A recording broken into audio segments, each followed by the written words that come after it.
Hola, yo soy Fer y este es un nuevo episodio de The Casual Criminalist en español. ¿Qué hacemos acá? Yo leo este guión, un guión escrito por nuestro guionista Callum. Yo no sé nada de este caso antes. Yo lo voy a ir leyendo y vamos descubriendo la historia juntos y voy haciendo comentarios entre medios y me nace muy casual. Después nuestro editor, José, le va a meter su magia y le va a poner memes y gifs y gráficas y cosas para que no me estén viendo la cara todo el rato. Si nos estás viendo en YouTube, recuerda que nos puedes seguir, puedes suscribirte y puedes activar la campanita que te avisa cuando tenemos episodio nuevo. Y si nos estás escuchando en podcast, nos puedes dejar un review o puedes compartir, lo que nos ayuda mucho. Y con eso comenzamos con este caso que se llama Margareta Peter contra el demonio.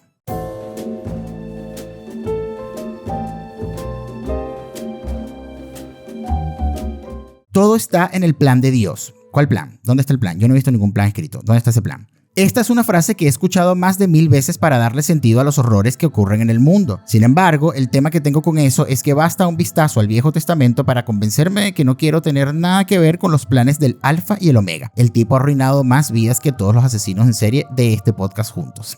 Y afortunadamente para el mundo del true crime, muchos de sus seguidores más devotos han hecho lo mejor para seguir su ejemplo divino. En este episodio viajaremos a Suiza, el país que nos ha bendecido con uno de los casos de asesinato religioso más extravagantes de la historia. Me gusta, es un caso de gente enloquecida por la religión, gente fanática. Este es el caso de Margareta Peter, una predicadora del siglo XIX que hace ver a los charlatanes televangelistas de hoy en día como santos en comparación, caray.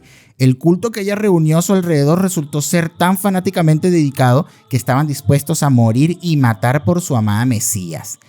Gente loquísima, ok, buenísimo. Cristo renacido.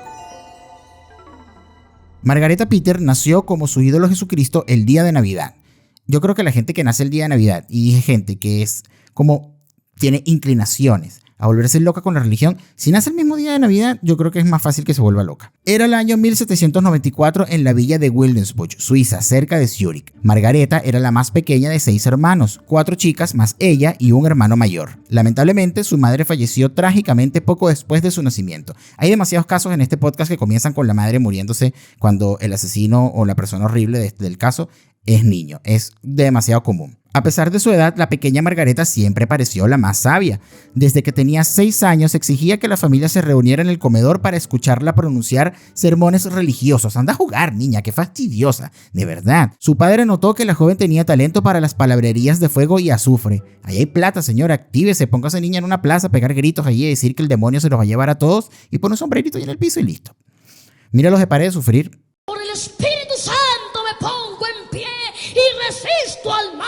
En 1816, Margareta, ahora en sus 20 años, se mudó con su tío al pueblo de Rudolfingen para trabajar como ama de llaves. Fue en este año que tuvo contacto con una nueva corriente del cristianismo llamada pietismo. No conozco esto. Estos fundamentalistas bíblicos excéntricos invitaron a la joven a sus grupos de estudio, donde obtuvo una nueva perspectiva sobre este mundo de pecado. En resumen, era un poco demente. Los pietistas creían en hablar en lenguas y recibir visiones de Dios, un poco lejos del cristianismo estándar de salmos y cánticos con el que yo crecí. Estos defensores radicales de la Biblia ya se habían metido en problemas con las autoridades en Suiza y en el extranjero debido a su evangelismo agresivo, pero incluso ellos pronto buscarían distanciarse de esta pequeña profetisa. Así se habrá vuelto de loca esta niña. Ya era una niña, ya tenía 20 años. Cuando Maggie regresó a casa un año después, parecía diferente, como si la alegría de su fe se hubiese desaparecido. Pasó cada vez más tiempo sola rumiando sobre la maldad del mundo. Le dijo a su familia que Dios se estaba revelando a ella cada día más para que se volviera más consciente de su propia tendencia pecaminosa. Oye, es muy horrible estar metiéndole a los niños, bueno, ya no era una niña, pero es muy horrible estar metiéndole a los niños el tema del pecado en la cabeza, tan desde pequeños. Yo estudié en colegio católico y mi primera aproximación con el pecado fue, lo que recuerdo ahora es que fue en el colegio católico y desde el principio, desde entrando al colegio, lo primero que te decían era el tema del pecado. Y yo recuerdo que para mí era como un tema de confrontación con la profesora de religión, porque yo veía que todo era como el tema de que si pecabas y después ibas y te confesabas y te mandaban a rezar unas cosas, pues bye, listo, estabas listo. O, por ejemplo, cuando hice la primera comunión, que yo no sé si esto es común en toda Latinoamérica, yo supongo que sí, no estoy seguro, por lo menos en los países de Latinoamérica que son católicos, pero digamos que cuando yo hice la primera comunión, también fue una cosa así como que nos mandaron a confesarnos. Entonces fue como ya hiciste estas cosas, además pecados, unas ridiculeces, pero porque uno era un niño, pero te mandaban a rezar. Entonces para mí era como, siempre fue como, ya, entonces uno hace estas cosas y después va y se confiesa y después va y reza y listo, ya queda absuelto, vamos para el cielo. Yo no entiendo esta locura, pero así funciona. Luego de que la expulsaran de otro grupo de plegarias por reportar visiones celestiales que no encajaban con las tendencias del líder, decidió comenzar su propio círculo fundamentalista. Comenzó a liderar sesiones desde la casa de su familia, y a medida que corría el rumor de su prodigiosa predicación, más y más seguidores aparecieron en la puerta. ¡Corran a esa niña, mándenla a trabajar! Pero bueno, además, Dios bendiga el chisme, porque también eso era todo lo de esta gente que iba para la puerta de esa casa. ¿Quién de ustedes no ha tenido un amor prohibido? A ver, señor director, ¿nunca se enamoró de una maestra? El ego de Maggie creció con su rebaño y cuando tenía poco más de 20 años se declaró a sí misma como una auténtica profeta del Todopoderoso. Sus visiones se volvieron más vívidas, decía que el mundo se estaba acercando al juicio final y que solo ella podía liberar a sus seguidores del mal. Sus sermones se volvieron cada vez más desquiciados. Ella no es el Mesías. De sus seguidores nuevos, los más dedicados eran un trío de sirvientes, a quienes su padre había contratado en su ausencia. Úrsula, Heinrich y Margaret Jagley. Junto con sus hermanas, ellos constituían su grupo principal de apóstoles. Jagley esperaba que Margareta curara su epilepsia, pero terminó siendo más hotelería que paciente. Alguien predispuesto a tener ataques de convulsiones podía agregarle un poco de picante a los sermones sobre posesiones y profecías. Mira, la misma práctica toda la vida esta gente. La seguidora más devota de todos era Úrsula, a quien han citado diciendo que Dios se reveló en carne a través de ella, y a través de ella se salvaron miles de almas. Para hacer este sueño una realidad, incluso viajó con Margareta a lo largo del país, junto con su hermana Elizabeth. De 1820 en adelante, el trío viajaba regularmente a pueblos lejanos, difundiendo la doctrina de Maggie a la gente de Suiza. Donde quiera que fuera, adquiría nuevos grupos de fanáticos. Sin embargo, como los romanos del siglo I, las autoridades suizas no estaban muy contentas de tener a una loca religiosa vagando por el campo diciendo todo este montón de locura. Vigilaron de cerca la casa de la familia Peter y en 1821 prohibieron las reuniones por completo. Esto no era suficiente para detener a Margareta, quien mantuvo su santa misión y luego ese mismo año viajó al pueblo de Ilmenau. Allí ella y su hermana fueron recibidas en la casa de un zapatero llamado Jacob Morf. A pesar de que Jacob ya estaba casado, él y Margareta se volvieron extrañamente cercanos. Más tarde se descubrieron cartas donde la profetisa prometía que ella y Jacob se sentarían en el trono celestial juntos, luego de su ascensión. Mientras tanto, su verdadera esposa quedó a un lado diciendo: hola, no estoy muerta todavía. Eso en mi país, a eso le dicen soplar el bistec. Este programa está dedicado tanto a los fieles como a los que no lo son. Los reportes sobre lo que sucedió después varían. Algunos declaran que es imposible saber si Maggie y Jacob cometieron el acto, mientras otros afirman que ella dio a luz a su hijo a pesar de que el celibato estaba en el centro de todas sus enseñanzas. ¿Una predicadora hipócrita? No lo he escuchado antes.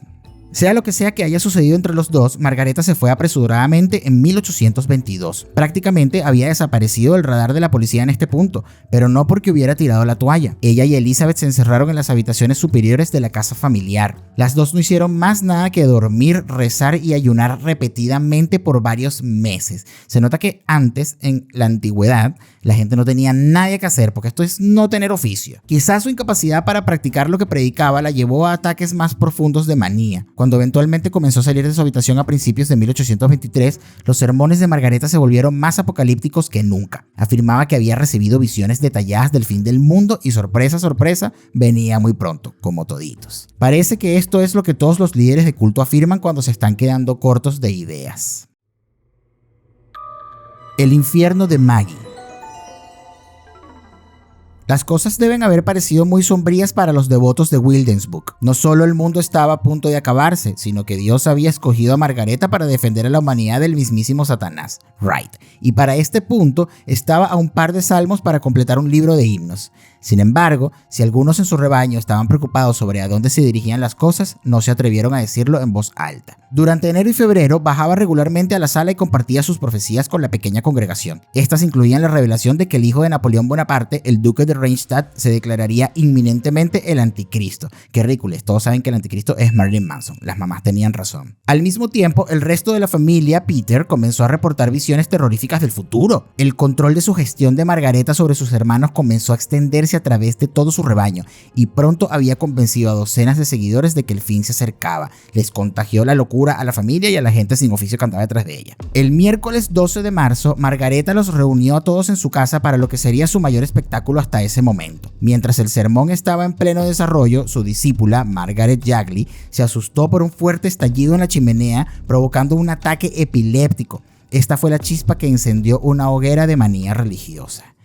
Qué miedo esta gente loca. Maggie luego afirmó haber tenido una visión del mismísimo Napoleón marchando hacia ellos con un ejército demoníaco, en camino a reclamar el alma de la mujer enferma. Ella gritó llorando: «Escuchad, veo a Satanás y a su primogénito flotando en el aire. Están dispersando a todos sus emisarios por todos los rincones de la tierra para convocar a sus ejércitos». A estas alturas de la locura en la que está el mundo, yo creo que esto es algo que ya debería terminar de pasar. Con las hordas de demonios acercándose a velocidad, Margareta le exigió a sus seguidores que cerraran las puertas y ventanas de la casa y que no dejaran entrar a nadie. Una vez que estaban atrincherados con las fuerzas del mal afuera, le ordenó a su ejército santo que agarraran cualquier armamento que pudieran encontrar: atizadores de fuego, sillas, hachas, lo que se encontraran. Es difícil imaginar cómo esperaban derrotar a Napoleón y su horda de demonios, pero hay que darle puntos por tenacidad. Go Maggie. Totalmente armados con objetos caseros al azar, se retiraron al cuarto de Margareta en el ático y pasaron llave a la puerta. Una vez adentro, gritó que los demonios habían entrado y comenzó a destrozar violentamente los muebles.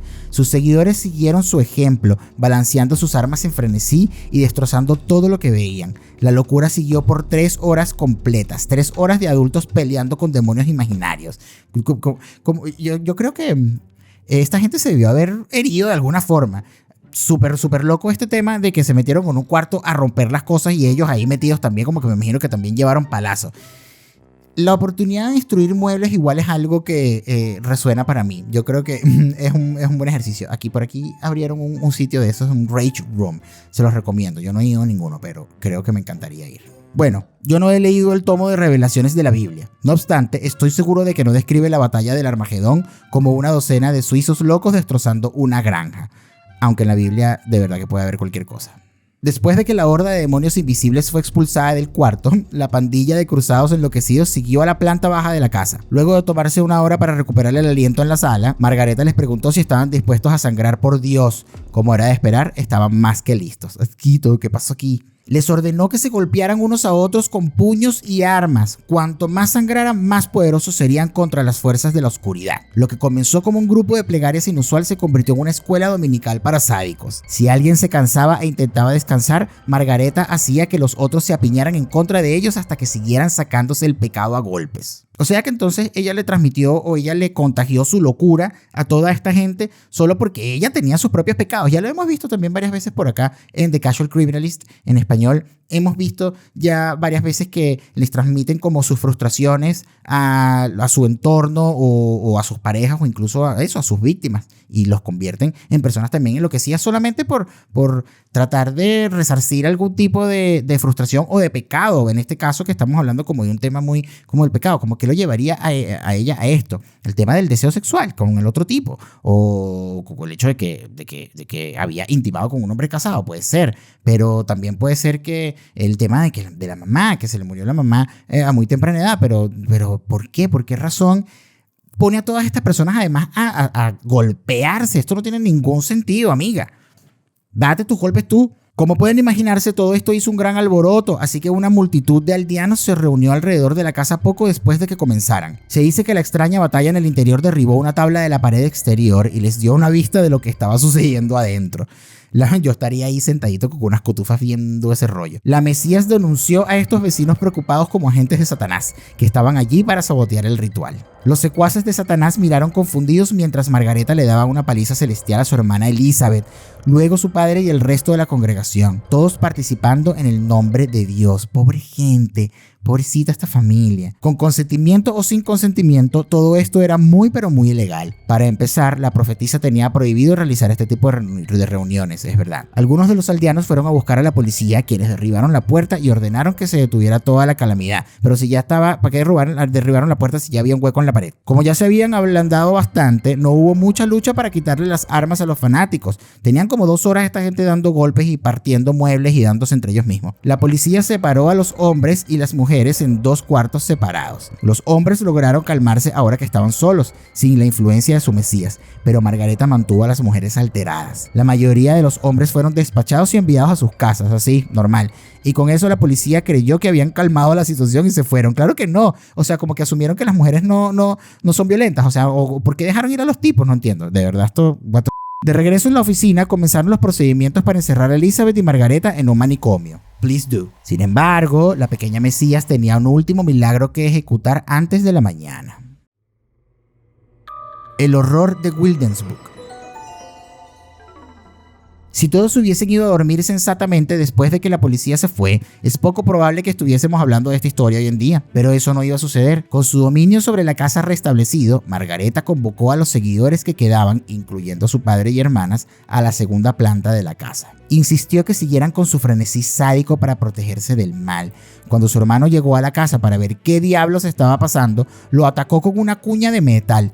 El padre tuvo que cargar con el muchacho al piso de abajo. Señor, ¿qué le pasa? ¿Por qué usted no reaccione? ¿Por qué no le da con la cuña de metal a esa muchachita por la cabeza para que termine esta locura? En este momento, Margareta tuvo otra visión. El fantasma de su madre apareció e insistió que Margareta se sacrificara para que el mundo pudiera salvarse.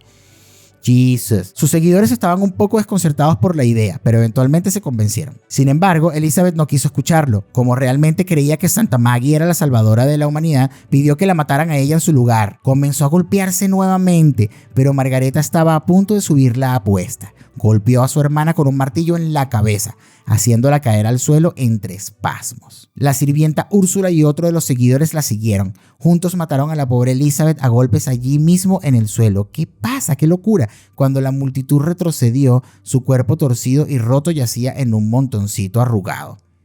Callum. ¿Qué es esto, vale? Sin embargo, eso no era suficiente para el Todopoderoso. Margareta sabía que él pediría un sacrificio más grande, lo que significaba que acababa de matar a su hermana mayor sin ninguna razón. Maggie se preguntó, ¿qué haría Jesucristo? Y la respuesta fue simple. Más sangre debe correr. Me he ofrecido para salvar a muchas almas. Debo morir ahora. Deben crucificarme. La más loca de todas, Margareta. Sus seguidores intercambiaron miradas incómodas. Perdón. Ella dijo crucificar. Miren lo que estaba diciendo. Seguro cada vez que esta tipa abría la boca, entonces decía una de sus locuras, todos se veían entre ellas para ver, así como, ¿qué piensas hacer tú? O déjame ver cómo va a reaccionar este. Y de repente todos reaccionaban como que a seguirle la corriente y al final todos eran un rebaño de locos. Eso era demasiado duro, incluso para ellos. La Mesías sintió su inquietud y declaró, es mejor que muera yo a que mueran miles de almas. Mira, por fin un poquito de sensatez. Luego se golpeó el cráneo con el martillo, solo para demostrar lo serio de su propuesta. En este momento, el sirviente Heinrich sabiamente se salió de allí, mientras el resto de la multitud reunía clavos y tablas en el piso de abajo. Algunos todavía se mostraban escépticos de matar a su líder. Tal vez el cadáver retorcido de Elizabeth les había dado una buena dosis de realidad. Pero Margareta era una maestra en arrastrar a la gente a estados de histeria colectiva y prometió que tanto ella como Elizabeth resucitarían en 3 días. Así que los discípulos se dispusieron a arreglar las tablas como un crucifijo rudimentario. Luego clavaron gruesos clavos a través de las manos y pies de Margareta, inmovilizándola en la cruz. Después de esto, martillaron otros clavos en sus codos y pechos. ¿Por qué? ¿Por qué en los pechos? ¿Qué es esto? ¿Por qué le martillaron las tetas a esta tipa? Esta gente de verdad se volvió loca. ¿Por qué los codos? ¿Por qué los codos? No lo puedo creer. Estoy tratando como imaginarme esto y de verdad no tiene ningún sentido. Mientras tanto, la víctima voluntaria animaba a sus asesinos a seguir. Parecía que sus delirios le daban a Margareta una tolerancia superhumana al dolor. El grupo luego levantó la cruz del piso y la montó en la pared, dejando a Margareta colgando mientras ellos unían sus manos para rezar. Si han leído la Biblia, sabrán que la crucifixión no es un método rápido para morir. No sabemos cuánto tiempo Margareta estuvo colgada, solo que el sufrimiento eventualmente fue demasiado para ella. Margareta pidió que la apuñalaran en el corazón para ponerle fin a su sufrimiento. Sin embargo, los discípulos no eran muy hábiles con un cuchillo, así que hicieron mal el trabajo. Su siguiente gran idea fue agarrar el martillo y una palanca de metal y golpear a Margareta en la cabeza hasta matarla. Mientras menos tiempo pasen imaginándose las escenas del último pasaje, mejor. ¡Qué locura esta gente! Pero sus seguidores no estaban alterados. Aún creyendo que Margareta resucitaría en 3 días, la congregación, incluyendo a su papá, qué irresponsabilidad ese papá, se reunió alrededor de los cuerpos para rezar.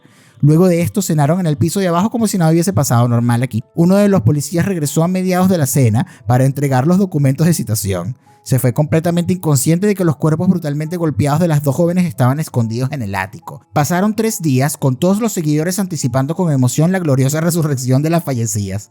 Cuando el momento de la profecía llegó, subieron al ático para recibir a la Mesías de vuelta a la tierra. Sin embargo, todo lo que encontraron fue un par de cadáveres en las primeras etapas de descomposición, ese mosquero. Las cosas no se estaban viendo particularmente prometedoras. Imagínense ustedes además entrar como, ya vamos a subir en 3 días vamos a subir a la escalera y encontrarse este reguero y estos cuerpos ahí horribles y como el mosquero, la pudrición y todavía, vamos a ver si reaccionaron, pero yo creo que era momento de reaccionar. Yo creo. Si las dos mujeres volvieran a la vida, sus cráneos estarían bastante estropeados. Nada agradable. Algo así como esta película, me acordé de esta película Death Becomes Her, que la muerte le sienta bien. Increíble película. Las tipas por ahí todas tullidas y todas casi muertas. De igual forma, era más fácil creer que había retrasos por la parte celestial que aceptar que habían matado a 2 personas salvajemente sin razón. Sí, se les olvidó mandar el correo. Así que la congregación mantuvo la fe. Intentaron quitar los clavos del cuerpo en caso de que eso fuese lo que estaba retrasando el asunto. ¡Qué gente más demente! Por favor, reaccionen. Pero pasó otro día, luego otro. Margareta se rehusaba a resucitar y el hedor se estaba volviendo bastante desagradable. Luego de 5 días de dejar a las mujeres pudriéndose en el ático, era el momento de enfrentar las cosas. Ellas no iban a regresar. De manera que el padre de Margareta se dirigió al centro de la ciudad y le reportó las muertes al pastor. Y aprovechó de comprar una palita para recoger lo que quedó ahí. Conclusión. A partir de ese día, la tragedia maníaca de Margareta Peter entró en el reino del folclore local, conocido como el horror de Williamsburg. Los seguidores que se quedaron en la casa esa noche fueron llevados ante un magistrado el 3 de diciembre de 1823. 11 de ellos en total. Úrsula Kundig recibió la sentencia más larga, 16 años. Su lealtad inquebrantable la hizo seguir las órdenes de su líder de la manera más cruel de todas. Yo creo, este tema es difícil. No sé si ella realmente era culpable. Es como, igual es raro que la tomen como culpable, porque simplemente le lavaron el cerebro y es lo que pasa con mucha gente de los cultos. Yo creo que le lavaron el cerebro simplemente. Igual estaba loquita, pues, pero no sé si realmente era culpable o si era más culpable que otros dentro de los que estaban allí siendo juzgados. El resto recibió sentencias entre 6 meses y 8 años, dependiendo de su nivel de participación. Nada que ver. El padre, Johannes Peter, fue sentenciado a 8 años.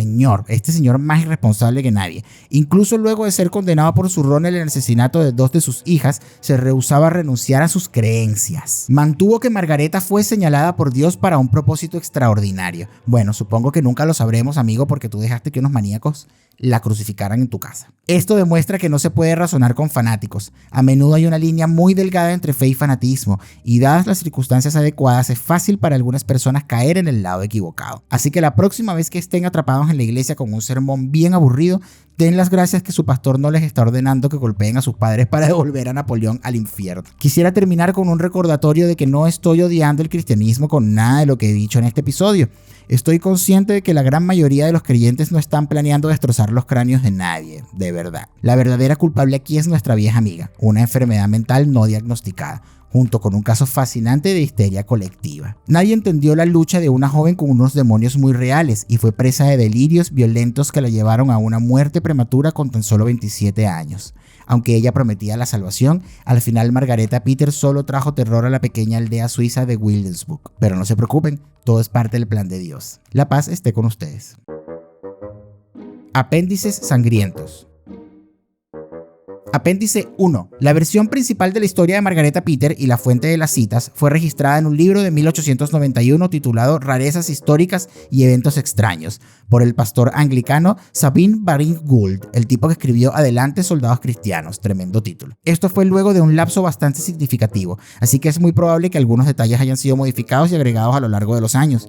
Por ejemplo, algunos reportes dicen que no destrozaron la casa, únicamente unas tablas con herramientas. Sigue siendo una loquetera, pero un poco menos.